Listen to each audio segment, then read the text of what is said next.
Hi everyone, it's Jerry. I have an entertaining game to share with you from 2002. This is when Magnus Carlsen was only 11 years old.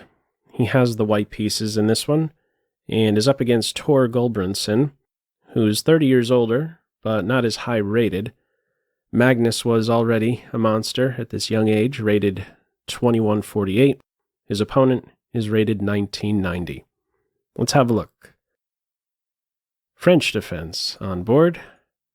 Knight d2, Tarrasch variation.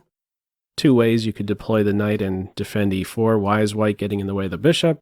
You don't have to worry about any pins with the Tarrasch variation. Bishop b4 can now be met with c3. Alright, from here knight f6, e5.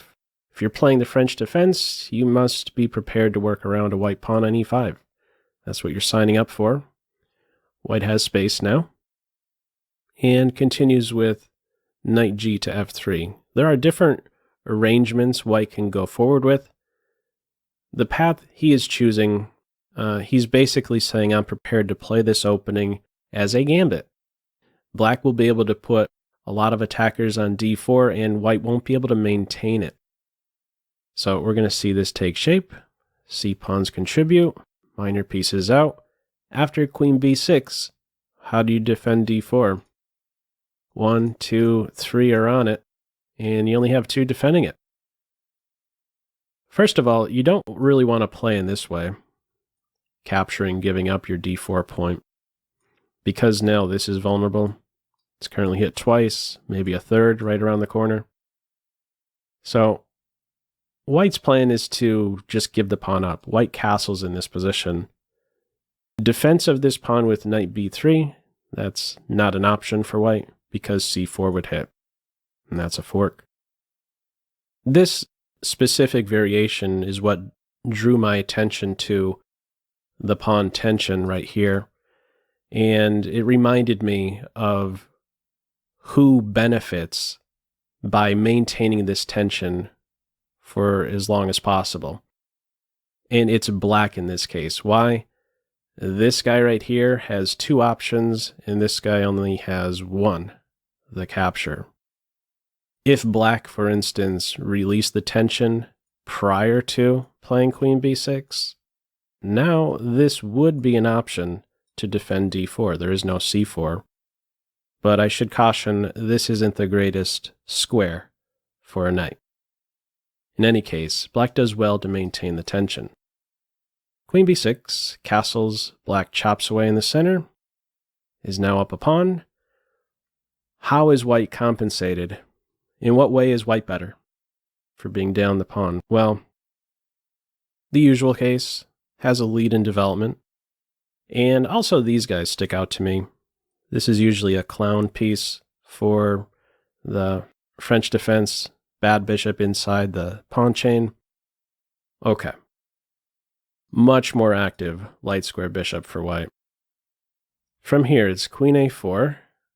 Pinning the knight, you may say. That's not the primary function behind queen a4. This queen really wants to go here.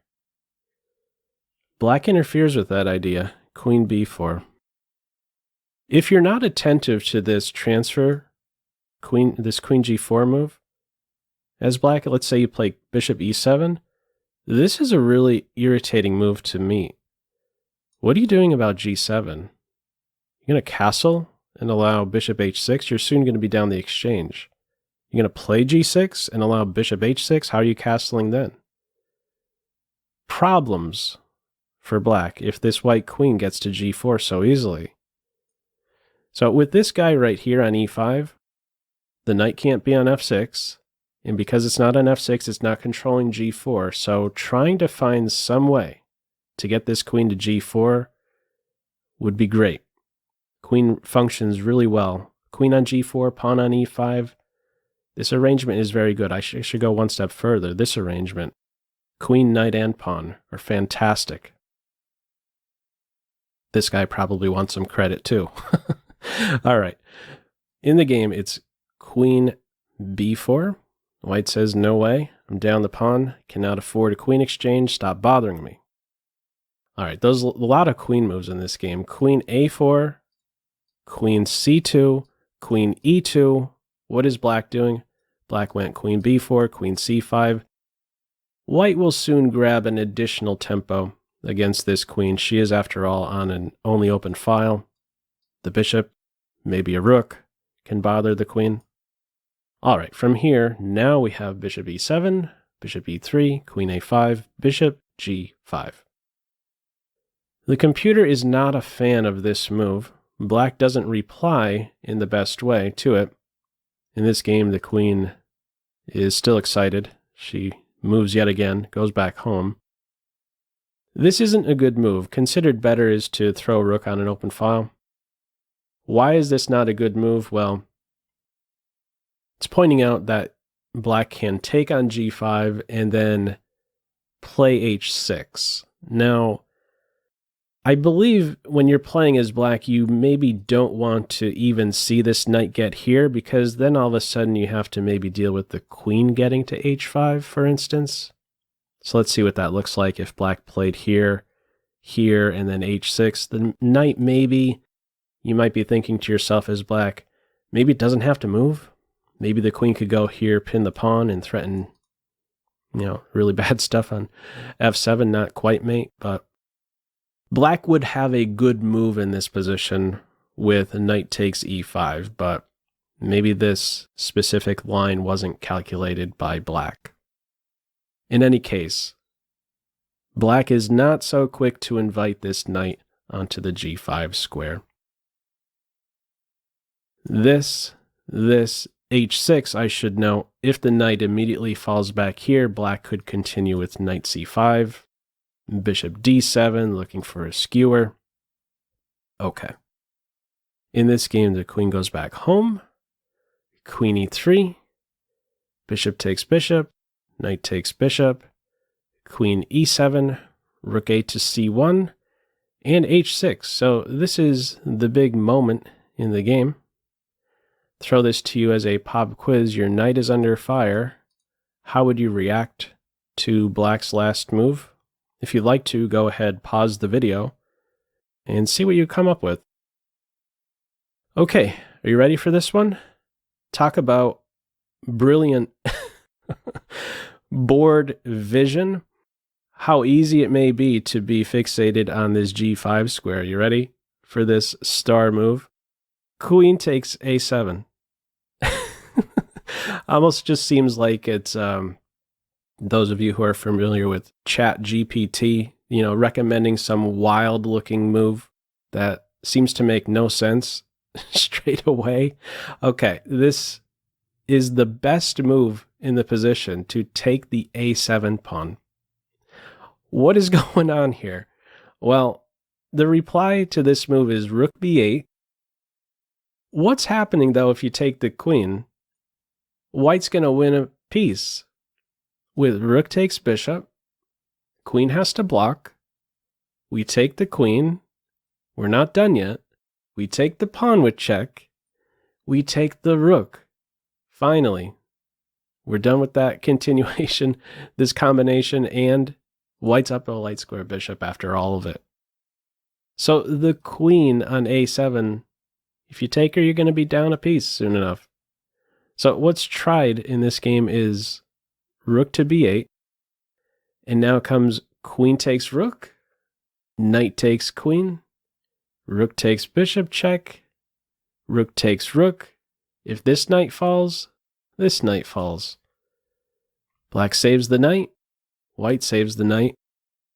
Where do we stand? What's the imbalance? It's two rooks and a bishop versus a queen. White is completely winning. This was the winning shot. Excellent board vision. You're attacked on the king side, and then a bolt out of the blue. Queen takes a7. From here, it's just a matter of technique to convert. Pinning the knight. And now look at this monster. We're going to see some tricks for Team White soon enough with this guy on e5, supported with the rook. White has the flight square now.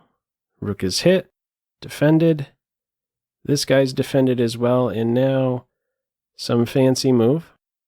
Rook to d8. And when you play this, you need to know that you have a good answer to queen b5. There is only one good move here, and that is to first save the rook with check. Now, I should quickly point out, taking the rook is met with knight takes c6, and you get the queen. You get that fork. From here, queen b5, rook d7 check, king goes back, and now rook e4. Not a purely defensive move. White is on this, and also nearby there is a 2-move combo. 2 moves out from getting to the 8th rank. How do you deal with that? In the game, it's c5.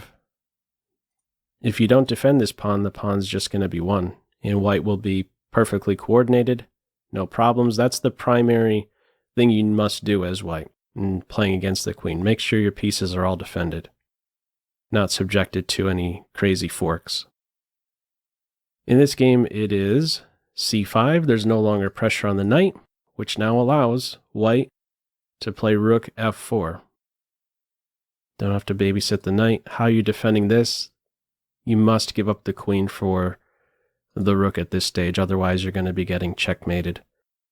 Queen takes rook, knight takes queen, king takes knight, and this one goes no further. Black actually made his last move and then threw in the towel. Completely dead position, of course, white being up the rook. We can stop this guy in many ways. We have a passed pawn of our own. Dead position, completely winning for Team White.